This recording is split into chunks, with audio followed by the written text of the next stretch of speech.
Hey guys, so welcome back to my channel. হ্যাঁ, আমি অনেক যুগ বাদে ভিডিও দিচ্ছি, তার কারণ আমার এক্সাম চলছিল, প্রচুর পড়া।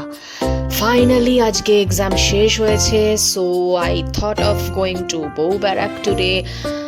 মাকে নিয়ে তো বেরোনো সেরকম হয় না খুব একটা, আর তা বাদে আমি অনেক দিন বেরোইনি। হ্যাঁ, সিন্স পুজো আমার সেভাবে বেরোনো হয়নি, যেরকম আমি হই হট্টগোল ভয় বেরোই। যাই হোক, তো চলে গেলাম আজকে বউ বেড়াকে। And this is the decoration, just wow. বলে রাখা ভালো, বউ বেড়াকে কিন্তু আমি প্রথমবারই এসেছি। আমি কিন্তু এর আগে কখনো ভিজিটই করিনি, শুধু আমি বউ বেড়াকের নামই শুনে গেছি। অ্যান্ড এই ডেকোরেশন দেখে হায় রে হায়, ওহ, জাস্ট প্রেমে পড়ে গেছি ডেকোরেশনের। দারুণ দারুণ, অলি গলিতে এত সুন্দর করে আলো দিয়ে সাজানো, জাস্ট দারুণ ব্যাপার। দুর্গাপুজোর পরে যদি আর কোনো লাইটিং সুন্দর করে সাজানো হয়, সেটা হচ্ছে এই বউ ব্যারাকে। বাস, পার্ক স্ট্রিট তো ঠিক আছে, বাট এই বউ ব্যারাক হাড় মানিয়ে দেবে। তবে প্রচন্ড শীতও ছিল, যত ঠান্ডা, যত রাত বাড়ছে তত ঠান্ডা বাড়ছে। তবে হ্যাঁ, এটা ঠিক যে ঠান্ডা একটু কম লাগছিল, বিকজ আস্তে আস্তে লোকেদের ভিড় বাড়ছিল।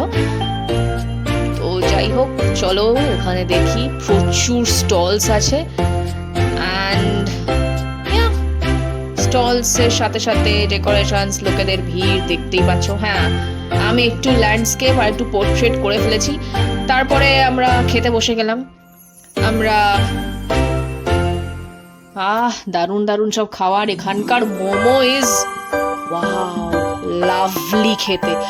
মানে আমি তো বলবো ভাই, যতই পাকশিট করো না কেন, বউ ব্যারাকের কাছে কিছু না বস। এখানে প্রত্যেকটা জায়গায় জায়গায় স্টল। হ্যাঁ, তবে একটা প্রবলেম হচ্ছে, তুমি বসার জায়গা অতটা সবাই পাবে না, তোমাকে একটু দাঁড়িয়ে খেতে হবে অ্যান্ড অল, বাট ঠিক আছে, কোনো ব্যাপার না।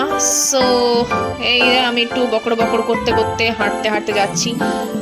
আর কি বলবো, ভাবছিলাম যে আমরা বেরিয়ে যাব, অন্য কোথাও খেতে যাবো, কারণ আর কোনো স্টলস তো খুঁজে পাচ্ছিলাম না।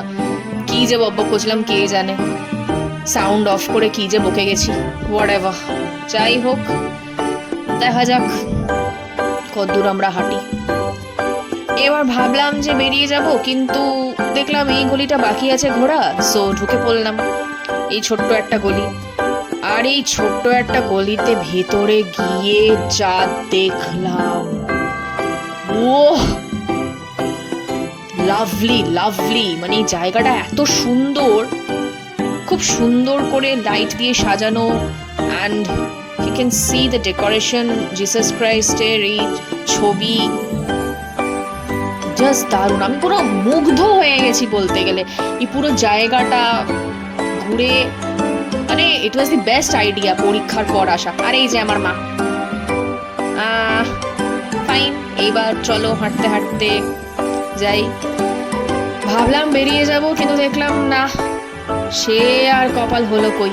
এত জোরে ক্ষুধা পাইছে, হ্যাঁ ভীষণ জোরে খিদে পেয়েছিল বলে চলে এলাম এখানে। এখানে অলিতে গলিতে প্রচুর ছোট ছোট স্টলস পাবে, বাট এই স্টলস গুলোর খাবার কিন্তু জাস্ট দারুণ, মানে অন্য জায়গার হার মানিয়ে দেবে। যাই হোক, এখানে আমরা কি খাবার নিয়েছিলাম ভুলে গেছি। যাকে যাই হোক, তো এবার খাওয়া দাওয়া অর্ধেক কমপ্লিট হয়ে ওয়েট করে বসে আছি, কারণ আরেকটা ডিশ আমরা অর্ডার করেছিলাম। তো সেই ডিশটা খুব স্পেশাল, মাছ দিয়ে বানানো। এবার এটা লোটে মাছ দিয়ে বানানো না কোন মাছ সেটা আমি জানি না, তবে এর টেস্টটা বেশ দারুণ ছিল। এবং মোটামুটি আমার খাবার দাবার বেশ ভালোই লেগেছে। এখানকার আতিথেয়তাও বেশ ভালো, চোখের সামনে সুন্দর করে রান্না করছে, অ্যান্ড তারপর গরম গরম দিচ্ছে। তারপর খাওয়া দাওয়া শেষ করে ঘুরে টুরে এই বাড়ি ফির। Thanks for watching.